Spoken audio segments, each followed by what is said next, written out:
ہم نے رب کے حکموں کو توڑا، ہم نے پرواہ ہی نہیں کی۔ ہم سمجھے دنیا میں آئے ہیں تو ہماری دنیا ہے، آوارہ ہوں، خواہشات نفس کے مطابق زندگی گزاریں، آنکھیں بے حیائی میں لگی رہیں، سوچیں آوارگی میں لگی رہیں، کان نغمے سنتے رہے، زبان جھوٹ بکتی رہی، ظلم و جبر کا بازار گرم رکھا، عصمتیں عزتیں پامال کرتا رہا، لوگوں کا مال لوٹتا رہا، حق غصب کرتا رہا، کلیجی اور دل چیرتا رہا، لوگوں کو زخمی کرتا رہا، لوگوں کے جذبات سے کھیلتا رہا، پرواہ نہیں کی کہ یہ دنیا ہے، امتحان گاہ ہے، چند دنوں کے لیے آئے ہیں، اللہ کے حضور پیش ہونا ہے، عملوں کا حساب ہونا ہے۔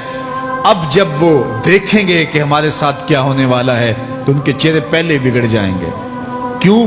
وہ گمان کریں گے کہ ان کی ریڑھ کی ہڈی توڑ دی جائے گی، ایسے عذاب آئیں گے جس طرح کسی کی ریڑھ کی ہڈی ٹوٹ جائے تو اس کا چہرہ شگفتہ گلاب تو نہیں ہوتا، اس کا چہرہ جو ہے وہ تو کس قدر مرجھایا ہوا ہوتا ہے۔ تو اللہ ارشاد فرماتا ہے اس طرح ان کے چہرے ہوں گے۔ ابھی عذاب آیا نہیں ہے لیکن چہرے پہلے اترے ہوئے ہوں گے، اور جب عذاب کی بھٹی میں ڈالے جائیں گے، اللہ اکبر، اور وہ سخت عذاب، حضور نے جبریل امین سے پوچھا مجھے جہنم کے عذابوں کا ذکر سناؤ۔ عرض کی حضور سب سے ہلکے عذاب کی کہانی سناتا ہوں، اور وہ یہ کہ جہنمی کے پاؤں میں آگ کا جوتا رکھا جائے گا، باقی پورا بدن اس کا سلامت ہوگا۔ یہ سب سے ہلکے عذاب کی کیفیت ہے۔ اب پاؤں میں آگ کا جوتا ہوگا، حدت، گرمی، شدت اتنی ہوگی کہ دماغ پگھل کے ناک اور کانوں کے راستے سے باہر آ جائے گا۔ پاؤں میں رکھے ہوئے جوتے کی گرمی دماغ کو ایسے چڑھے گی کہ وہ پگھل جائے گا اور ناک اور کانوں کے راستے سے باہر آ جائے گا۔ تو اللہ کے عذاب کے خوف سے چہرے بگڑ جائیں گے، حالت سلامت نہیں رہے گی۔ یہ بات ذہن میں رکھیں کہ اللہ جس کو جہنم میں ڈالے گا اس کو اس صورت میں نہیں ڈالے گا، یہ محمدی صورت ہے، یہ شکل اس کی چھین لی جائے گی اور اس کی شکل بڑی کر دی جائے گی۔ اس کا ایک ایک دانت احد پہاڑ جتنا ہوگا۔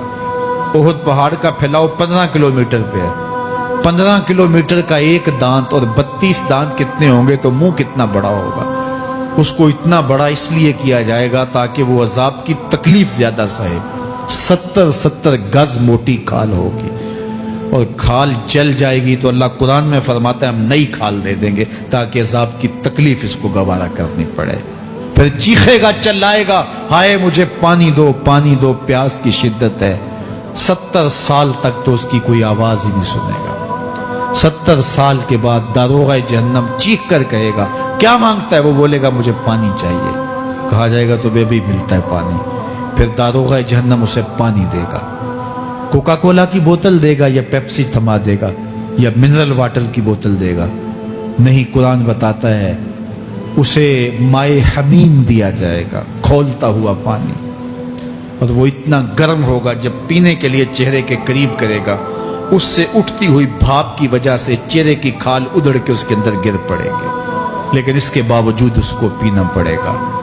اللہ فرماتا ہے یہ دنیا ہی سب کچھ نہیں ہے، سمجھ لیا یہی سب کچھ ہے، آخرت کو بھول گئے، صبح اٹھے کام پہ چلے گئے، شام آئے آوارگی میں چلے گئے، صدائیں آتی رہی حی علی الصلاۃ حی علی الفلاح، کوئی پرواہ نہیں کی، نہ پیشانیوں نے سجدے کیے، نہ سوچوں میں پاکیزگی آئی، زندگی یوں گزار کے چلے گئے۔ ایسے نہیں، کہا ایک وہ ہوں گے جن کے چہرے شگفتہ گلاب ہوں گے، ایک وہ ہوں گے جن کے چہرے بگڑے ہوئے ہوں گے۔ اللہ اکبر، کلا اذا بلغت التراقی، یہ تو قیامت کا منظر ہے نا، قیامت سے قبل بھی ایک منظر ہے، اللہ اس منظر کو بھی بیان کر رہا ہے، کلا اذا بلغت التراقی، ہاں جب جان گلے کو پہنچ جائے گی۔ اے انسان تیرے اوپر وہ گھڑی بھی آنے والی ہے، وہ وقت بھی آنے والا ہے جب سانس اس ہنسلی میں اٹک جائے گا، جب سینے سے بھی سانس اوپر چلی گئی، اب ڈاکٹر بھی لا علاج قرار دے رہے ہیں کہ اب علاج نہیں رہا ہے، جان بس اب نکلنا چاہ رہی ہے، اور کہا جائے گا کوئی جھاڑ پھونک والا بلاؤ۔ اب ڈاکٹروں نے تو جواب دے دیا، اب سانس اٹک گئی گلے میں، چند لمحوں کی مہمان ہے۔ اب ڈاکٹروں نے کہا اب ہماری جانب سے لا علاج ہو گیا، اب لے جاؤ اس کو گھر، یا وینٹیلیٹر پہ ڈال دیتے ہیں اس کو، بس اب ہماری جانب سے کوئی اس کا علاج نہیں ہے. اب گھر والے روتے ہیں, کہتے ہیں کوئی جھاڑ پھونک والا لاؤ, کوئی دم والا لاؤ, شاید وہ کوئی دم کرے تو اس کی جان میں جان آ جائے. ڈاکٹروں نے تو لا علاج قرار دے دیا. وَظَنَّ عَنَّهُ الْفِرَاقِ. اللہ فرماتا ہے یہ تو جھاڑ پھونک والے کو ڈھونڈ رہے ہیں, لیکن جس کی سانس یہاں اٹکی ہے وہ سمجھ گیا ہے اب موت آ گئی ہے. اس کو یقین ہو گیا ہے کہ اب موت کے لمحے آ گئے ہیں, اب میں بچ نہیں پاؤں گا.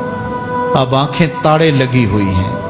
وَالْتَفَّتِ السَّاقُ بِالسَّاقِ. پنڈلی پہ پنڈلی چڑھ رہی ہے.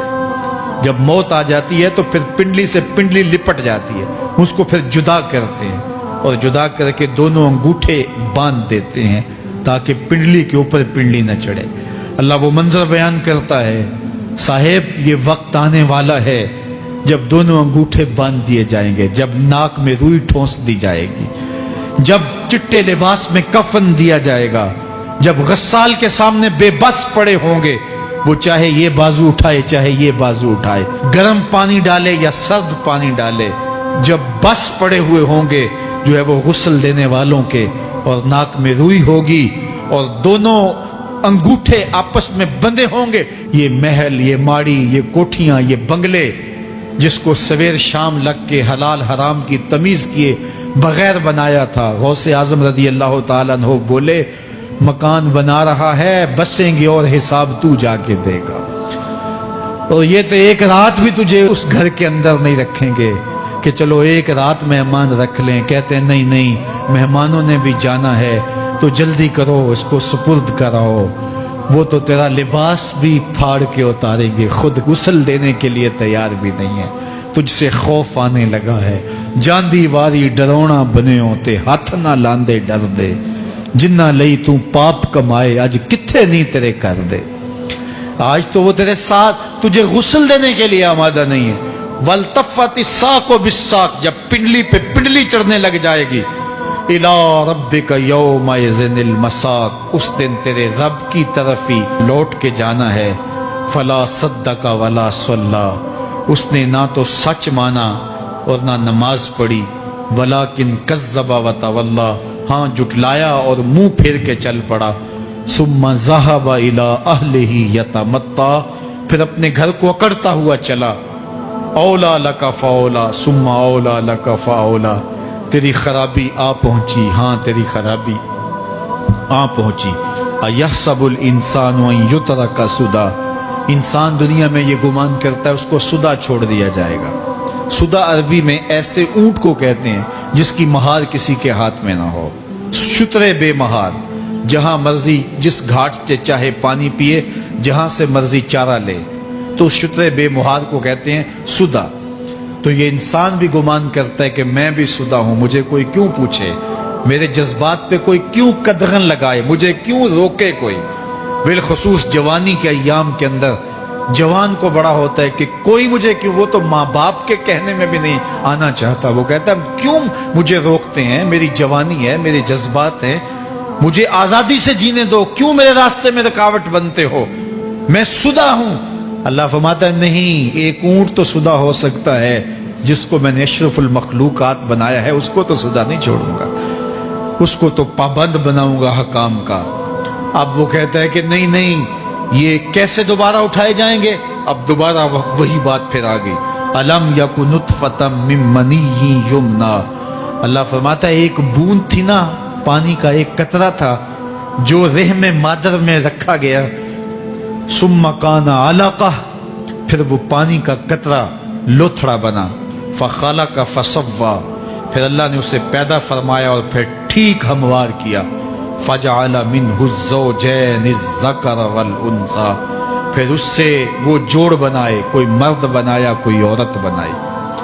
کہا اب غور کر, اب تیری آنکھیں دیکھتی ہیں, بجلیاں چمکتی ہیں, تیری زبان کا طوطی بولتا ہے, لوگ اشش کرتے ہیں تیری گفتگو پہ, تیری گفتار پہ صدقے جاتے ہیں, تیرے لہجے کے جمال کو دیکھتے ہیں, تیرے سینے کا زور, تیرے پنجوں کی طاقت, تیری دماغ کی تیزیاں اور تیری سوچوں کے اجالے, تیری زوردار ٹانگیں, تیرے کڑیل بازو, اور تیری چوڑی چھاتی اور تیرے گلاب کی پتیوں جیسے ہونٹ، اے انسان یہ سب کچھ کہاں تراشا گیا؟ ماں کے رحم میں، اس تاریکی میں جو 3 پردوں میں تھی۔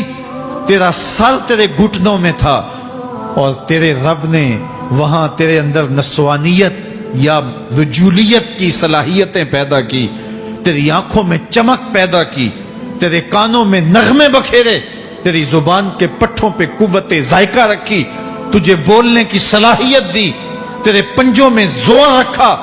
آج تو مفتی شہر ہے، آج تو علامۃ الدہر ہے، آج تو قاضی القضات ہے، آج تو منسٹر ہے، آج تو وزیر اعظم ہے، آج تو پہلوان ہے، آج تو شہزادہ ہے، آج تو بادشاہ ہے، آج تو زوراور ہے۔ آج تیری طاقت کے کیا کہنے؟ آج شیروں کو تو نچا لیتا ہے، ہاتھیوں کو تو بٹھا لیتا ہے، آج تو بڑا زوراور گھڑ سوار ہے۔ آج تیری طاقت کے کیا کہنے؟ تو کشتی کرتا ہے، زمانہ دیکھنے آتا ہے۔ آج تیری طاقت کے شوہرے ہیں، تیری عظمت کے تنتنے ہیں، لیکن انسان تو ایک ناپاک قطرہ تھا اور رحم مادر میں تھا۔ تیرے اندر یہ رنگ کس نے بھرے؟ تیرے کانوں میں نغمے کس نے رکھے؟ تجھے دماغ کی قوتیں کس نے دی؟ زبان کو بولنا کس نے سکھایا؟ آنکھوں میں توانائیاں کس نے رکھی؟ تیری زبان کا طوطی بولتا ہے، یہ سلیقے کس نے دیے؟ پھر اللہ فرمایا، کتنا زوردار بیان ہے، الیس ذالک بقادر علی ان یحیی الموتى۔ جو ماں کے پیٹ میں ایک نطفے کو ایک خوبصورت انسان بنا سکتا ہے، ہڈیوں کو جوڑ کے دوبارہ انسان نہیں بنا سکتا؟ کیا وہ دوبارہ تجھے کھڑا نہیں کر سکتا اپنے سامنے پیش ہونے کے لیے؟ جس کے حکموں کو تو نے توڑا ہے، جس کے فرامین کا تو نے مذاق اڑایا ہے، کیا وہ اتنا ہی بے بس ہے کہ اپنے حضور تجھے جو ہے وہ کھڑا ہی نہیں کر سکتا ہے؟ جس رب نے تجھے ماں کے شکم میں شکل دی، حضرت شیخ فرید الدین عطار بولتے ہیں، سانے کستی سلاتی می شود، ایسا کاریگر ہے مٹی سے بادشاہ بنا ڈالتا ہے۔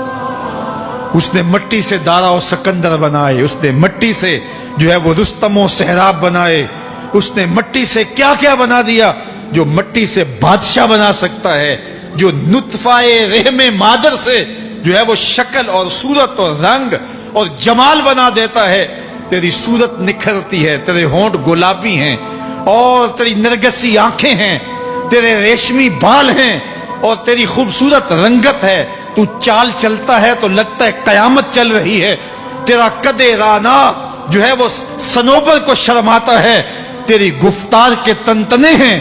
جس نے اتنی خوبصورت شکل ماں کے رحم میں بنائی، کیا وہ ہڈیوں کو جوڑ کے دوبارہ انسان نہیں بنا سکتا؟ وہ دوبارہ انسان بنائے گا اور پھر تجھے اپنے حضور کھڑا کرے گا۔ اور ایک حدیث میں آتا ہے، اللہ بندے کو اپنے حضور کھڑا کرنے کے بعد اپنے سامنے سے ہٹنے نہیں دے گا جب تک 5 سوال نہیں پوچھ لے گا۔ ان عمرہ ہی فیما افنا ہو، اس کی عمر کے بارے میں پوچھے گا، کہاں ضائع کی؟ میں نے تجھے زندگی دی، 60 سال 70 سال 40 سال 50 سال، اس زندگی کو کہاں گزار کے آیا ہے؟ ان شباب ہی فیما ابلا ہو، اس کی جوانی کے بارے میں پوچھا جائے گا، جوانی کہاں گزار کے آیا ہے؟